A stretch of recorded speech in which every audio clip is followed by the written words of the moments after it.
Before we begin tonight's story, let me ask you something. Where are you right now? Are you sitting in the dark, with only your screen to light the room? Or maybe you're lying in bed, trying to drift off to sleep. And tell me, what time is it? Is it midnight, 1 in the morning, or maybe 3 a.m.? The hour when the world feels emptiest, when the silence around you seems a little too heavy, and every creak in the house makes you wonder if you're truly alone. Because that's when tonight's story begins. I've been a truck driver for nearly 15 years, and in that time, I've crossed deserts, mountains, and highways most people never even think about. I've seen things on the road that made me question my own sanity, shadows moving where there shouldn't be shadows. Voices on the radio when no one was speaking, headlights that vanish when you blink. But nothing ever compared to what happened to me in the Mojave Desert back in 2017. I was on a long-haul trip, hauling freight across the desert toward Arizona. The night was so dark, it felt like the stars had been swallowed whole. My headlights were dim, flickering like they were afraid to show me what was up ahead. And that was when I saw it. A blinking light in the distance, steady, mechanical, waiting for me. I thought it was just another stranded car. But I was wrong. So very wrong. I've been a truck driver for nearly 15 years, and in that time, I've seen a lot of things that most people will never experience. Endless stretches of empty highways. Small towns that vanish from the map within a decade. The strange, flickering lights of distant desert motels where time seems to have stopped in the 1970s. But the desert at night, that's something different entirely. When you're in the middle of the Mojave Desert at 3 in the morning, there's no safety net. No quick turn off the road to a diner. No gas station lights to reassure you that civilization is still close by. It's just the sound of your own engine, the hum of the tires on cracked asphalt, and the stars above that night. Even the stars seemed hidden, swallowed by a sky so dark it felt like a curtain draped over the world. It was 2017, and I was hauling freight from California into Arizona. The kind of long-haul run I'd done 100 times before. I should have felt comfortable, experienced. But instead, there was this heavy silence pressing in on me, like the desert itself was holding its breath, waiting for something to happen. My headlights were dimmer than they should have been. A problem with the wiring, I told myself, but I knew better. They flickered just enough that the road ahead seemed to appear and disappear, like I was driving into nothing. Every time the lights wavered, my chest tightened, and I imagined the road falling away into blackness. That was the beginning of the night when I learned just how dangerous it can be to stumble upon something you were never meant to see. The Mojave has a strange way of swallowing sound. I rolled my window down to fight the drowsiness creeping in, and the wind slapped against my face, hot and dry even in the dead of night. But instead of carrying noise like the howl of coyotes or the rustle of brush, the air just absorbed it. There were no lights on the horizon, not even the glow of some far-off town. Just black emptiness stretching endlessly, broken only by the faint ribbon of highway. My radio had died hours ago, leaving behind a soft static hiss when I turned the dial. I tried humming to myself, tried talking out loud just to hear another human voice, but even that felt like the desert was eating my words before they could bounce back. Sometimes, when you're out there long enough, the desert plays tricks on your eyes. Heat waves shimmer even when the sun is long gone, creating shapes that dance across the asphalt. I'd seen mirages before, shimmering lakes that vanished as soon as I blinked. But that night, what I saw wasn't water. It was shadows, a flicker of something moving along the roadside. A shape crouched low, too tall to be an animal, too thin to be a man. But when I blinked, it was gone. The desert was empty again. I gripped the steering wheel tighter, told myself it was exhaustion. My logbook was already too full of long hours, and my eyelids felt heavier with every passing mile. But then, something tapped the side of my truck. A faint metallic click, like a coin dropped on the floorboard. I froze, my heart slamming against my ribs. I glanced at the passenger seat, then the sleeper cabin behind me, half expecting to see someone sitting there, but there was nothing. Just the faint sway of the air freshener dangling from my rearview mirror. I turned my radio off and on again, hoping for distraction. Instead of music, a voice crackled through the static. It was broken, garbled like a recording, played backward. I couldn't make out words, just the tone. Urgent, desperate. It lasted maybe 3 seconds before the line went dead again. I should have pulled over, should have splashed water on my face and shaken the fatigue away. But I kept driving. Because, in the desert at night, stopping feels like an invitation for something to come closer. The clock on the dash read 2:54 a.m., the worst time of night. That dead zone between midnight and dawn, when the world feels suspended and time doesn't move. My eyelids drooped, and I rolled my shoulders to stay awake. That's when I heard it again. The sound came from underneath my truck, a hollow, metallic clang like something striking the undercarriage. I cursed and slowed down, listening. The sound didn't repeat. The truck drove smooth, steady, nothing wrong mechanically. But the silence after that noise was worse than the noise itself. I adjusted the rearview mirror. For a split second, I swore I saw movement in the back window. A reflection of someone. A face maybe, half glimpsed in the dim dashboard glow. By the time I blinked, it was gone. I told myself I was imagining things. That paranoia comes easy when you're sleep deprived. But the feeling stayed with me. Like the desert wasn't empty. Like there was something out there pacing my truck, just beyond the reach of the headlights. I tightened my grip on the wheel and pressed harder on the accelerator. Anything to put more distance between me and whatever might have been out there. At first, I thought it was another mirage. Just a faint orange glow on the horizon. So small and far away it could have been anything. But, as the miles rolled by, it didn't vanish. It grew brighter, clearer. A flashing hazard light, something about the way it blinked slow, mechanical, too steady to be natural sent a chill crawling up my spine. I leaned forward, squinting against the dim glow of my own headlights. The road was empty. No cars for hours. And yet, there it was. A pulse of amber light, winking in the void like a lighthouse beacon calling me closer. My first thought was, stranded driver.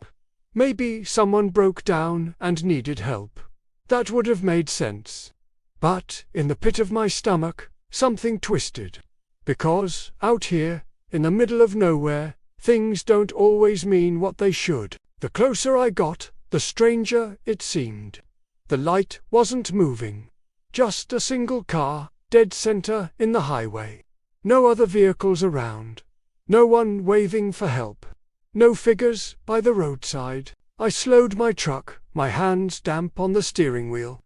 The radio hissed back to life for just a second, another burst of garbled static, and then fell silent again. Whatever was ahead of me, I was about to find out. The hazard lights grew stronger, reflecting off the cracked asphalt in rhythmic bursts. My truck's engine roared lower as I downshifted, easing toward the stopped car. At last, the shape resolved itself in the gloom. A Ford Fusion, bright red, practically new. It looked out of place. The paint still had that factory sheen, unmarred by dust or dents. Even the chrome shone under my flickering beams. But there was something unnatural about it sitting there, smack in the middle of the highway. like someone had dropped it into the desert from another world. The passenger door hung open, yawning into darkness. I half expected someone to lean out, wave their arms, call for help, but no one did. The night stayed silent.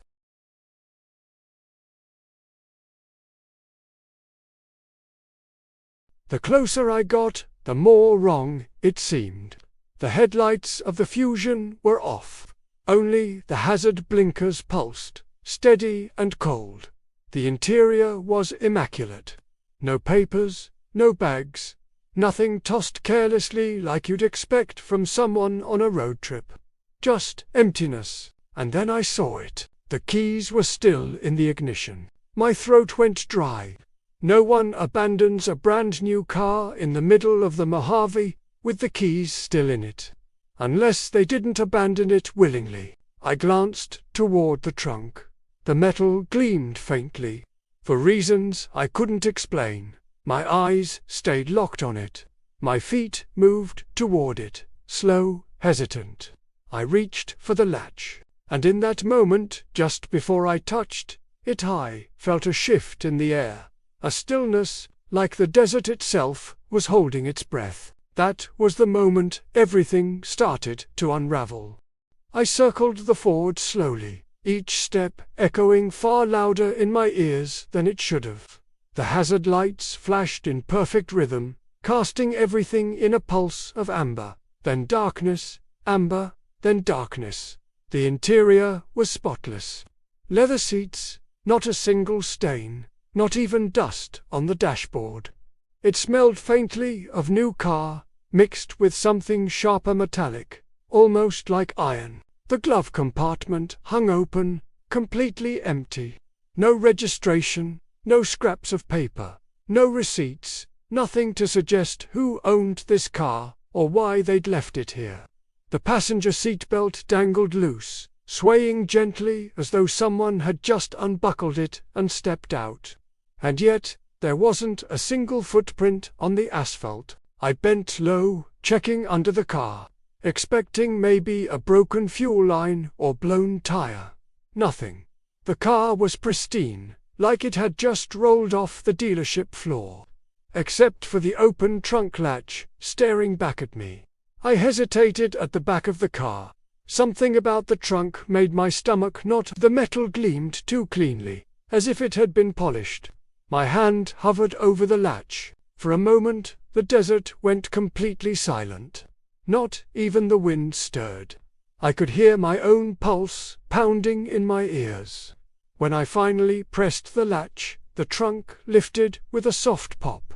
Inside were 3 large black trash bags, each one tied tight with coarse rope. They weren't stacked neatly, they looked shoved inside in a hurry. Bulging at the seams, the plastic stretched as though whatever was inside was fighting to get out. I reached down without thinking. The bag was heavy, solid, and there was a shape beneath the plastic. Rounded, too rounded. My mind tried to label it. A basketball, a helmet. But deep down, I already knew what it looked like. A human head. I pulled my hand back immediately, skin crawling. My throat went dry. My instincts screamed at me to close the trunk, run back to the truck, and drive until the desert disappeared behind me. But before I could move, the night shattered.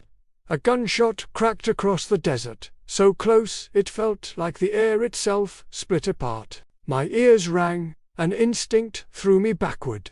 I stumbled, slamming into the Ford's bumper, my heart exploding in my chest. I hit the ground hard, scrambling, eyes darting toward the source of the sound. The muzzle flash had been quick, a burst of light swallowed by the dark. Somebody was out there, watching me. I shoved the trunk shut and bolted, boots pounding against the pavement as I sprinted back to my rig. I yanked the truck door open and climbed inside, my hands shaking so badly I almost dropped the keys. That's when I saw him. He was standing maybe 30 yards away, framed by the faint glow of my hazard lights. A short, stocky man, red hair sticking out from under a battered cap, overalls stained with grease, heavy boots planted firmly in the asphalt. In one hand, he held a rusted shotgun. In the other, a small shovel. He didn't move at first, just stared. His eyes caught the light for a second, reflecting like an animal's. Then his mouth opened, and he shouted something I couldn't hear over the roar of my own blood in my ears. His free hand lifted, waving frantically, not in anger, but in desperation, like he was begging me to stop. I slammed the door shut, locked it, and threw the truck into gear. I didn't wait to find out what he wanted. My truck roared forward, tires screaming against the asphalt. I glanced once in the mirror. The man was running after me, his arms flailing, the gun glinting in the light. He looked terrified, not of me, but of something else, something I didn't see. I pressed harder on the accelerator. The desert swallowed him quickly, his figure shrinking into the dark, until he was just another shadow lost to the night. But the image stuck with me. His wide eyes, his desperate shouting, his hands motioning me to turn back. Was he warning me? Or was he trying to stop me from leaving? I didn't know. I only knew I wasn't sticking around to find out. The desert swallowed the road, stretching into endless black. My rig thundered forward, gears grinding, engine howling. I thought I'd left him behind, the short man with red hair, shotgun in hand. But then headlights bloomed in my rearview mirror. 2 pinpricks of light, bouncing hard across the asphalt. He was following me. My stomach dropped. He wasn't giving up. The Ford had been sitting dead on the shoulder. But somehow, another vehicle was alive behind me now. The lights swerved left, then right, zigzagging like a predator testing distance before striking. I pushed harder on the pedal. The speedometer climbed. My hands gripped the wheel so tight my knuckles cracked. Just when I thought my nerves couldn't stretch, thinner red and blue lights exploded behind me. Sirens cut through the night, sharp and merciless. The sound bounced off the desert in every direction. For one terrible second, I thought the red-haired man had brought friends. Maybe the kind of men who carried badges but worked for something else entirely. I eased my foot, not daring to stop, not daring to trust. The patrol car crept closer, spotlight flaring bright, blinding me in the mirrors. The voice of an officer crackled over the loudspeaker. Pull over the vehicle, now. I wanted to. God, I wanted to. But something in my gut screamed that pulling over was worse than whatever chase I was in. I checked the mirrors again. The patrol car was right on my bumper now, sirens screaming. But behind it, further down the road, I still saw another set of headlights, wild, jerking, refusing to fade. 2 hunters, one in uniform, one with fiery hair, both chasing me. Who the hell was I supposed to trust? The cruiser swerved, motioning me to pull off. My rig trembled as I kept pushing forward. I swear I could feel eyes drilling into the back of my skull, waiting for me to make the wrong choice. The road narrowed, a canyon of rock rising on both sides. No room to maneuver. The cruiser cut in front of me, suddenly, braking hard. My truck screamed, brakes screeching, the cab shuddering as I fought the wheel.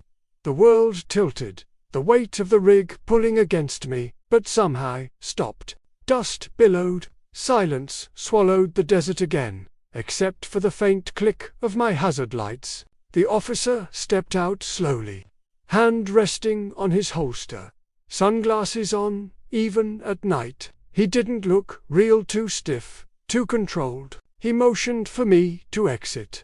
My hands refused to move. Behind him, far down the highway, those other headlights were still coming.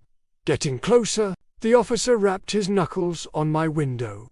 I lowered it halfway. Step out of the vehicle, he said, voice calm to calm. Listen, I started, my words shaking. There's a car back there, a man. He had a shotgun. The officer cut me off, eyes flat as stone. Forget what you saw, close your mouth. Drive south and don't stop until dawn. My blood ran cold. His words weren't a command.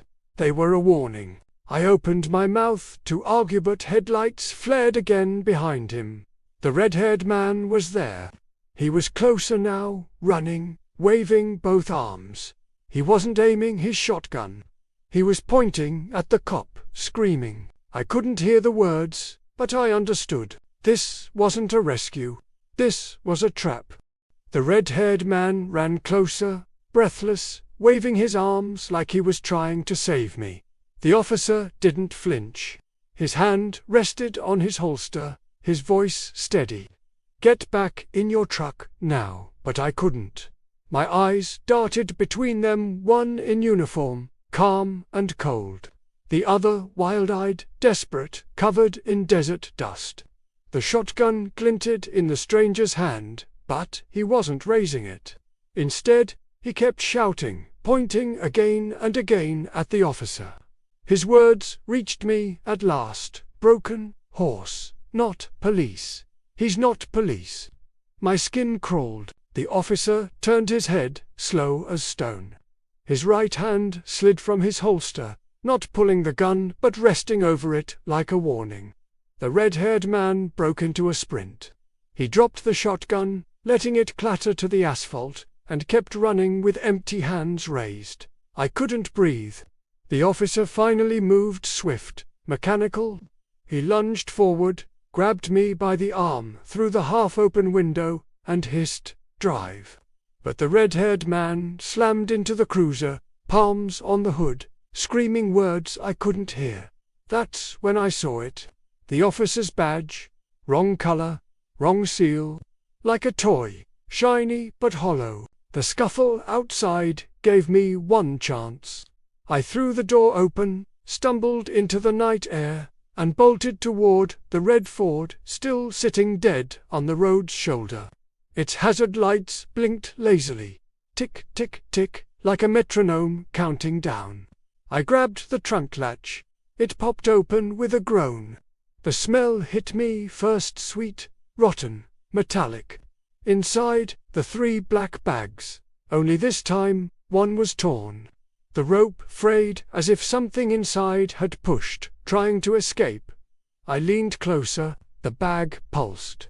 And then it moved. I staggered back, gagging, nearly falling to the dirt. The officer spun toward me, shouting something I couldn't hear. The red-haired man shoved him, knocking him sideways. The bag inside the trunk bulged again. A wet, slapping sound pressed against the plastic. I didn't wait. I bolted back to my rig, scrambling up the cab like a child climbing into bed during a nightmare. The engine roared as I floored the gas. In the mirrors, I saw chaos, the officer and the stranger wrestling, the red Ford's trunk yawning open wider, the black bags trembling like they were alive.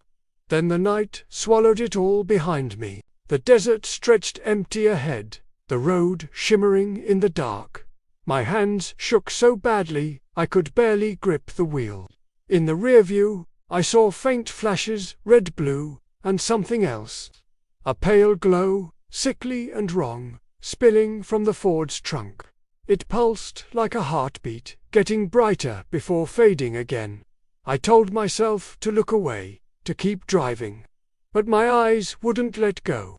The truth settled in my chest like a stone. Whatever was inside those bags wasn't human. Not anymore.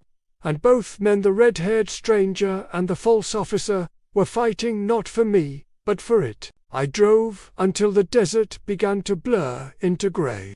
Dawn was near, the horizon bleeding pale orange against the black sky. But no light eased the weight pressing against my chest. The highway was empty. No red-haired man, no false officer, no Ford, just me and the endless road. But the silence wasn't normal. It pressed too close, too heavy, like the world itself was holding its breath. Every now and then, the radio hissed snippets of words I couldn't place. Not music, not stations, just static. Whispering. By sunrise, I reached a small gas station, one of those lonely desert stops, with a flickering sign and a single pump. I stumbled inside, desperate for coffee, human voices, anything to remind me the world was normal.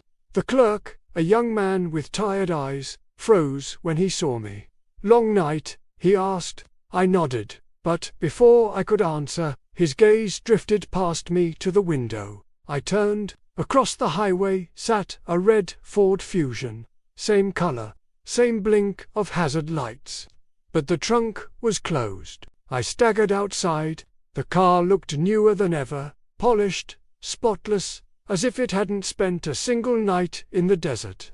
The trunk popped open with a soft click, though I hadn't touched it. Inside 3 black bags, tied neat, unmoving. The smell was gone. The rot, the pulse, the struggle all gone. It looked ordinary, too ordinary. I reached forward, hand trembling. My fingertips brushed the plastic, cold, smooth, and then my name whispered from inside. I stumbled back, nearly tripping over myself. A truck pulled into the station, its driver waving at me like I was in the way. I blinked, and when my eyes returned to the highway, the Ford was gone. No tire marks, no dust cloud, nothing. The clerk came out behind me, confused. "You okay, man?" I didn't answer. My throat was dry, because I knew the truth. That car would never vanish. Not really. It would be waiting. Somewhere down another dark highway. Years have passed since that night in 2017. I still drive, but never through the Mojave after dark. Sometimes, on quiet stretches of highway, I see it again. The flash of hazard lights in the distance. The curve of a red Ford parked just out of reach. And sometimes, when I park my rig to sleep, I hear it plastic shifting, rope tightening, and my own name whispered in the dark. I don't know what was in those bags. I pray it was nothing human. But deep down, I know the truth. The desert keeps its secrets. And now, one of them is following me.